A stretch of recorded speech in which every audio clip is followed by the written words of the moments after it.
El diagnóstico y el tratamiento de la mayor parte de los trastornos respiratorios dependen del conocimiento de los principios básicos de la respiración.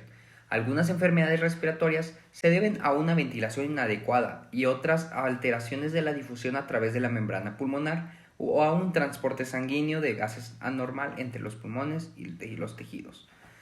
Existen algunos métodos para estudiar las anomalías respiratorias. Uno de ellos es el estudio de la presión parcial de oxígeno, del dióxido de carbono y del pH sanguíneo. También tenemos la determinación del flujo expiratorio máximo. Esto es cuando una persona expira con mucha fuerza. El flujo aéreo expiratorio alcanza un flujo máximo, más allá del cual no se puede aumentar más el flujo incluso con un gran aumento adicional del esfuerzo. El flujo expiratorio máximo es mucho mayor cuando los pulmones están llenos con un volumen grande de aire que cuando están casi vacíos. Otro método son las alteraciones de la curva de flujo-volumen expiratorio máximo y también la capacidad vital expiratoria forzada y el volumen respiratorio máximo. Esta es otra prueba pulmonar clínica muy útil y que además es sencilla. Es registrar un espirómetro, la capacidad vital expiratoria forzada. Fisiopatología de algunas alteraciones pulmonares concretas. El efisema es un proceso obstructivo y destructivo complejo de los pulmones que comúnmente está producido por muchos años de tabaquismo. También se debe a las alteraciones fisiopatológicas importantes de los pulmones, como puede ser la infección crónica, que es producida por la inhalación de humo o de otras sustancias que irritan los bronquios y los bronquiolos. Esto va a alterar gravemente los mecanismos protectores normales de las vías respiratorias, incluyendo la parálisis parcial de los cilios del epitelio respiratorio. En consecuencia, no se puede eliminar fácilmente el moco de las vías respiratorias. La obstrucción de las vías respiratorias hace que sea difícil expirar, produciendo de esta manera atrapamiento de aire en los alvéolos y sobredistindiéndolos.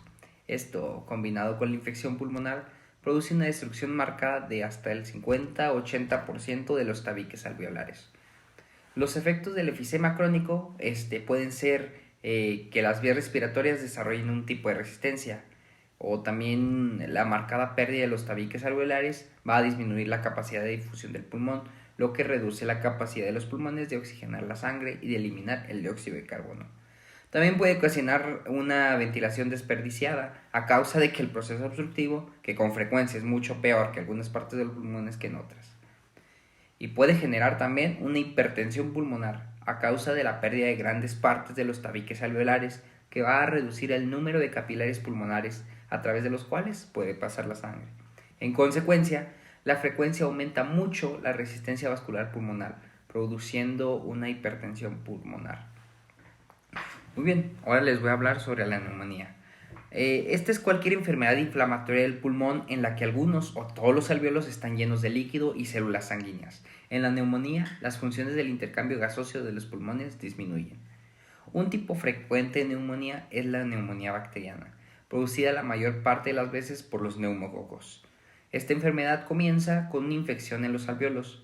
La membrana pulmonar se inflama y se hace muy porosa, de modo que el líquido e incluso eritrocitos y leucocitos escapan de la sangre hacia los alvéolos. Así, los alvéolos infectados se llenan cada vez más de líquido y células, y la infección se propaga por extensión de las bacterias o de los virus de unos alvéolos a otros. Finalmente, grandes zonas de los pulmones, a veces lóbulos enteros o incluso todo el pulmón, se consolidan, lo que significa que están llenos de líquido y desechos celulares. Ahora les hablaré sobre la telectasia. La telectasia es el colapso de los alvéolos. Una de las principales causas de esta es la obstrucción de las vías aéreas, que va a provocar un colapso pulmonar. Esta se puede producir por el bloqueo de muchos bronquios pequeños, por moco o por obstrucción de un bronquio importante, por un gran tapón mucoso o por algún objeto sólido, como puede ser un tumor. Esto va a provocar que el pulmón no se pueda colapsar y la absorción de aire desde los alvéolos va a generar presiones negativas en el interior de los alvéolos, que arrastra el líquido desde los capilares pulmonares hacia estos, haciendo de esta manera que los alvéolos se llenen completamente con líquido de edema. Otra causa de atelectasia es la pérdida de surfactante. Recordemos que el surfactante es un líquido secretado por las células epiteliales alveolares especiales hacia los líquidos que recubren la superficie interna de los alvéolos. Este reduce la tensión superficial de los alvéolos de 2 a 10 veces y normalmente tiene una función importante en la prevención del colapso alveolar. Al haber una reducción significante del surfactante, la tensión superficial del líquido alveolar aumenta hasta varias veces el nivel normal. Esto produce una tendencia grave que los pulmones colapsen o se llenen de líquido. Ahora les hablaré sobre el asma. Se caracteriza por la contracción espásmica del músculo lisio de los bronquiolos, que obstruye parcialmente los bronquiolos y produce una gran dificultad respiratoria. La causa habitual del asma es la hipersensibilidad contráctil de los bronquiolos en respuestas a sustancias extrañas que están presentes en el aire. Bueno, ahora sobre la tuberculosis. La tuberculosis es una enfermedad donde la bacteria produce una reacción tisular peculiar en los pulmones, donde en sus fases tardías se caracteriza por muchas zonas de fibrosis en los pulmones, así como una reducción de la cantidad total de tejido pulmonar funcional. Hipoxia. Se entiende que la hipoxia es la ausencia de oxígeno suficiente en los tejidos como para mantener las funciones corporales. Casi todas las enfermedades que se han mencionado pueden producir hipoxia. Si es lo suficientemente grave, puede producir la muerte de las células de todo el cuerpo, pero en grados menos graves produce principalmente la depresión de la actividad mental, que a veces culmina en el coma. También puede producir la reducción de la capacidad de trabajo de los músculos. Las causas por las que alguien puede sufrir de hipoxia podrían ser por una oxigenación inadecuada de la sangre y los pulmones, esto por una deficiencia de oxígeno en la atmósfera o por una hipoventilación. También se puede ocasionar por enfermedades pulmonares, por cortocircuitos desde la circulación venosa arterial, por un transporte inadecuado de oxígeno a los tejidos por la sangre. Esto por una anemia, por una deficiencia circulatoria generalizada o localizada o por un edema tisular. Y también se puede ocasionar por la capacidad inadecuada de los tejidos de utilizar el oxígeno. Esto por una intoxicación de las enzimas oxidativas celulares o por una disminución de la capacidad metabólica celular para utilizar el oxígeno debido a una toxicidad. Oxigenoterapia.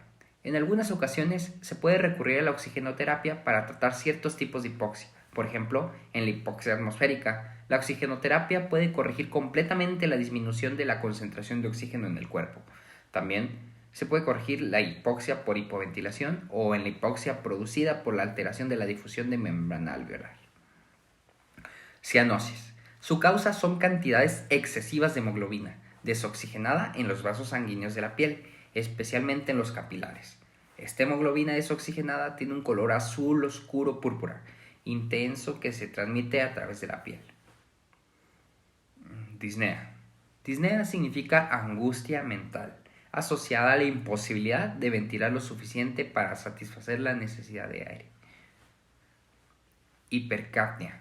La hipercapnia se produce cuando la ventilación alveolar se reduce o no logra aumentar adecuadamente en respuesta a una elevación de la producción de dióxido de carbono.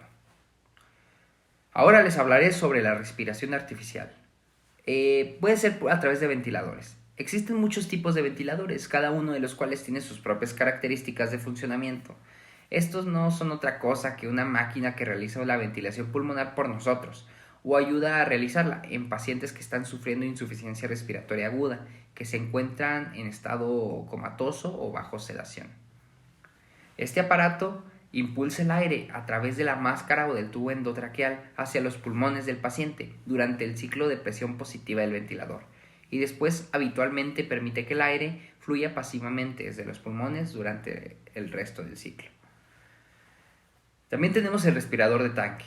En el extremo del tanque, contrario a la cabeza del paciente, un diafragma de cuero activado por un motor se mueve hacia atrás y hacia adelante, con un movimiento suficiente para elevar y reducir la presión en el interior del tanque.